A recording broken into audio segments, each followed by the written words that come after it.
नमस्ते बच्चों, नोटबुक में आपका स्वागत है। इस वीडियो में हम पत्र लेखन की भाषा और शिल्प का अध्ययन करेंगे।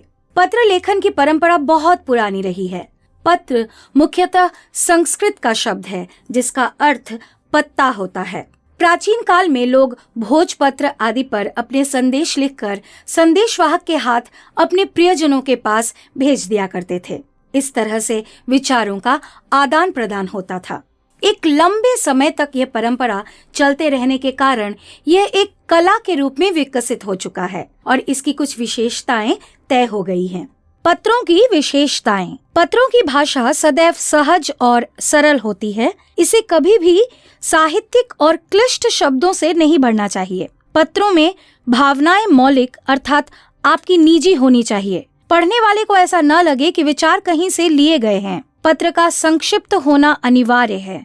उसमें गागर में सागर भरने की युक्ति सच होनी चाहिए। पत्र में लिखे गए विचार स्पष्ट होने चाहिए। पत्र लिखने वाले को अपनी आयु, पद और जिसे पत्र लिखा जा रहा है उससे उसके संबंध का ध्यान रखना चाहिए। पत्रों की अनिवार्यता को इस तरह से भी रेखांकित किया जा सकता है कि इसका प्रयोग व्यापारियों और राजाओं ने भी किया। आज भी औपचारिक क्षेत्रों में पत्रों का एक विशेष स्थान है। आवश्यकता और प्रारूप को ध्यान में रखते हुए पत्र को दो भागों में बांटा गया है, औपचारिक पत्र तथा अनौपचारिक पत्र। इस वीडियो में हम औपचारिक पत्र के विषय में अध्ययन करेंगे। औपचारिक पत्र अक्सर उन लोगों को लिखा जाता है जिनसे हमारा कोई निजी संबंध नहीं होता है। इसमें हम बहुत अधिक शिष्टता से नपी तुली बातें अत्यंत संयत भाषा में कहते हैं। इन पत्रों में किसी तरह की आत्मीयता या अपनापन नहीं होता। व्यापारिक पत्र, सरकारी आवेदन आदि इसी के अंतर्गत आते हैं। अब हम औपचारिक पत्र के अंगों के विषय में जानेंगे। किसी भी पत्र के मुख्यतः 4 अंश होते हैं जिसका ध्यान पत्र लेखन शुरू करने से पहले होना आवश्यक है। स्थान एवं तिथि। पत्र लेखक का अपना पता और पत्र लिखने की तिथि का विवरण देना अनिवार्य है।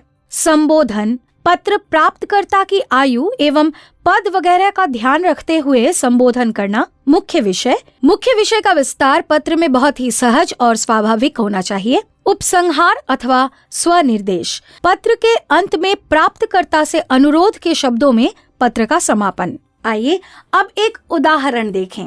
अपने क्षेत्र में पेयजल की समस्या के निदान के लिए पेयजल की समुचित व्यवस्था हेतु नगर निगम अधिकारी को पत्र लिखिए। सेवा में नगर निगम अधिकारी, बाली नगर निगम, बाली, पश्चिम बंगाल। मान्यवर, मैं अमित सोनी इस पत्र के माध्यम से आपका ध्यान घोषपाड़ा में पेयजल को लेकर बनी चिंताजनक स्थिति की तरफ आकर्षित करना चाहता हूँ। कुछ दिन पहले तक इस क्षेत्र में पानी समय पर और आवश्यकता के अनुसार आ जाता था, किंतु पिछले 1 सप्ताह से पेयजल की आपूर्ति न तो समय पर हो रही है और न ही आवश्यक मात्रा में। इस क्षेत्र के नल के आगे बाल्टी की लंबी कतारें देर तक ऐसे ही पड़ी रहती हैं। कभी आधे घंटे के लिए जल आता है तो कभी 10 मिनट के लिए। क्षेत्र के लोग जल खरीद कर पी रहे हैं जिससे उन पर खर्च का अतिरिक्त बोझ पड़ रहा है। अभी ग्रीष्म ऋतु भी ठीक से शुरू नहीं हुई।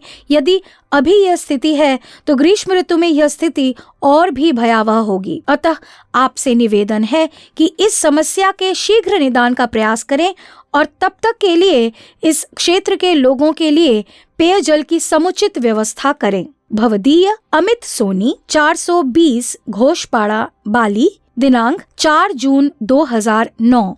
बच्चों, हमें आशा है कि आपने औपचारिक पत्र लेखन की भाषा और शिल्प को ठीक से समझा होगा। हमारे अगले वीडियो में हम अनौपचारिक पत्र की चर्चा करेंगे। पत्र से संबंधित और भी उदाहरण अलग से हमारे ऐप में मौजूद हैं। हम आशा करते हैं कि आप उसका सदुपयोग अवश्य करेंगे।